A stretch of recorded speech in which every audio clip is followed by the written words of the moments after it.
একদম 5ই আগস্টের পরের থেকেই আমার মনে আছে 6ই আগস্ট যখন আমরা অডিটোরিয়ামে বড় একটা প্রোগ্রাম করেছিলাম ছাত্র শিক্ষক সবাইকে নিয়ে, সেখানে আমরা স্পষ্টভাবে দাবি জানিয়েছিলাম যে অনতিবিলম্বে ছাত্র সংসদ নির্বাচন দিতে হবে। 5ই আগস্টের একদিন পরে আমাদেরকে তারা আশ্বাস দিয়েছিল খুবই দ্রুত সময়ের মধ্যে একটি নির্বাচনের তারা ব্যবস্থা করবে, কিন্তু আমরা অত্যন্ত হতাশার সাথে দেখতে পাচ্ছি যে জুলাই গণঅভ্যুত্থানের 1 বছর পার হয়ে যাওয়ার পরেও এখনও নির্বাচনের কোনো দৃশ্যমান অগ্রগতি কলেজ প্রশাসনের পক্ষ থেকে নেওয়া হয়নি।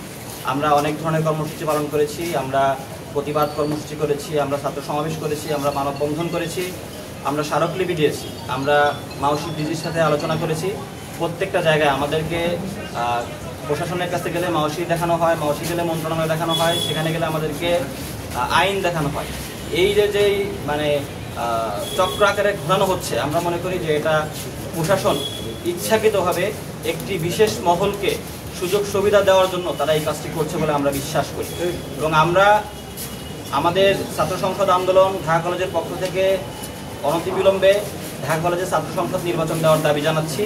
আমরা আগামী 22 তারিখ সোমবার সকাল 11টা থেকে 4টা পর্যন্ত অবস্থান কর্মসূচি পালন করব।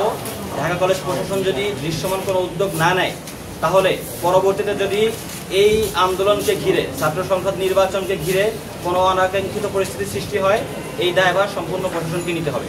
আমরা আরেকটি বিষয় স্পষ্টভাবে বলতে চাই, ঢাকা কলেজ রাজনীতির একটি আঁতুড়ঘর হিসেবে পরিচিত। অভ্যুত্থান পরবর্তী সময়ে ঢাকা কলেজ একটি শান্তি শৃঙ্খলা বজায় রেখে এখন পর্যন্ত চলছে।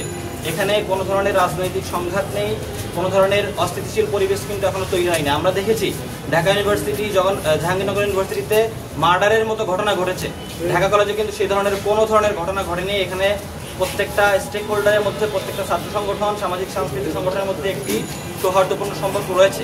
কিন্তু তারপরেও কলেজ প্রশাসনের অনীহার কারণে এখানে যদি কোনো সংঘাতপূর্ণ পরিস্থিতি সৃষ্টি হয়, এখানে যদি কোনো অনাকাঙ্ক্ষিত পরিস্থিতি সৃষ্টি হয়, তাহলে কিন্তু ঢাকা কলেজ প্রশাসন এই দায়ভার কোনোভাবে এড়াতে পারবে না। এবং আমরা দেখেছি 5ই আগস্টের পরবর্তী সময়ে আমরা বিভিন্ন দাবি জানিয়েছি কলেজ প্রশাসনের কাছে, তারা শুধুমাত্র শুনেছে, তারা স্মারকলিপিটি গ্রহণ করেছে, গ্রহণ করে সেখানেই তাদের এই কার্যক্রম শেষ করেছে। আমরা এই ধরনের টালবাহানা ঢাকা কলেজ ছাত্র সংসদ আন্দোলন আর মানবে না।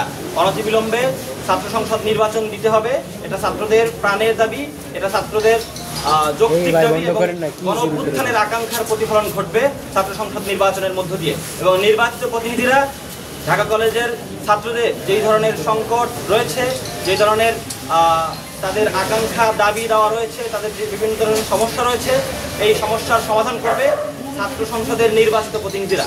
এই বলে আমি আমার বক্তব্য এখানেই শেষ করছি।